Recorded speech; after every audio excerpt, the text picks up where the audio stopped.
पैलवान ज्योतिबा पुळे, पैलवान विजय शिंदे तात्या दुमाळे, आशिष हुडा आणि महेंद्र गायकवाड अशा कुस्त्या आता होती। आशिष हुडा चले महेंद्र गायकवाड आपण माऊली जगदाळे रोहित दलाल ही कुस्ती नंतर होईल। उमेश चव्हाण संग्राम साळुंखे या कुस्त्या पैलवान सिकंदर शेख दीपक महाराजांना पुष्पहार अर्पण करण्यासाठी महाराष्ट्र नवनिर्माण सेनेचे सन्माननीय अमित धारे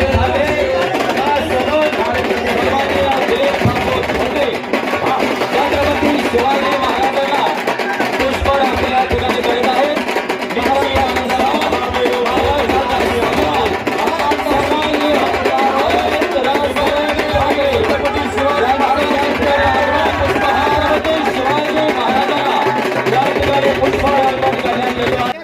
दिलीप बापू मित्र परिवार महाराष्ट्र नवनिर्माण सेना पंढरपूर तालुक्याच्या वतीनं सन्मान गुन्हे असतात काय जोर नका या ठिकाणच्या सगळ्याच पोरांना काम देऊ। धन्यवाद। बापूंच्या गावात टाळ्याच्या गजरात स्वागत करूया। टाळ्या वाजवा, टाळ्या वाजवा एकदा। बापूंनी शब्द दिला, बापू असं बोगस बोलत नसते। बापू 10 वर्षाला साड्या वाटतात, हे नेते आता इलेक्शन आल्यावर साड्या वाटतात।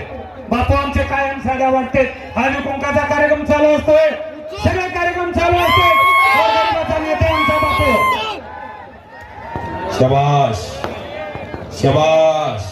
ओ महेंद्र गायकवाड 605 अग्निवीर काकासाहेब पवार आणि शिवछत्रपती गोविंद पवार तात्याचा पट्टा, स्वर्गीय काकासाहेब गायकवाडाचा पुतण्या मंगळवेढ्याचा पैलवान विजय झाला। टाळ्या करा सर्वांनी।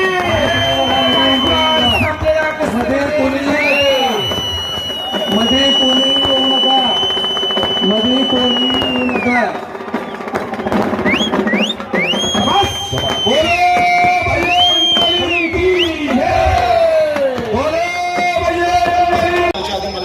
कोण बोललं की मैदानात उभं राहायला पाहिजे? कोणीतरी ह्यांच्यापैकी मला फेकून दिलं असं ना, मी थेट मुंबईला पोचलो असतो। नाही पण बापू, तुम्ही जो कार्यक्रम घेतलाय तुम्हाला खरंच खूप खूप अभिनंदन। उत्तम कार्यक्रम घेतलाय तुम्ही। काही पैलवानांचे जे प्रॉब्लेम्स आहेत ते मला वाटतं की कुस्ती चालू असतानाच संपवले, त्याच्यामुळे खूप खूप अभिनंदन तुमचं। आणि तुम्ही काही आपल्या पक्षाने राजसाहेबांनी जे उमेदवार जाहीर केले त्याच्या पहिल्या 5 तुम्ही आहात, त्याच्यामुळे साहेबांना तुमच्याकडनं काय अपेक्षा आहे ते तुम्हाला पण माहिती आहे। पण ते अपेक्षा आपण एकत्र पूर्ण करू हे मी तुम्हाला शब्द देतो। कारण इकडे आल्यावर मला पहिल्यांदा व्यासपीठावर असताना मी काही पैलवानांशी हात मिळवला, तर मी विचार केला की यांचा हात एवढा हलका असतो, मी जास्त ताकदवर आहे की काय? पण मला आज कळलं की हे ताकद फक्त कुस्तीत वापरतात आणि स्वतःच्या हक्कासाठी वापरतात। त्याच्यामुळे मी ह्याच्या पुढे ह्यांना डाऊट नाही करणार किंवा ह्यांच्यावर शंका नाही घेणार, कारण ह्यांची ताकद मला आज कळली। सांगायचं आहे की इकडचे अनेक विषय आहेत, शेतकऱ्यांचे असतील किंवा पैलवानांचे असतील, ते आपण मिळवून सोडवू। त्याच्यामुळे तुम्हाला पुढच्या वाटचालीसाठी खूप खूप शुभेच्छा आणि अभिनंदन।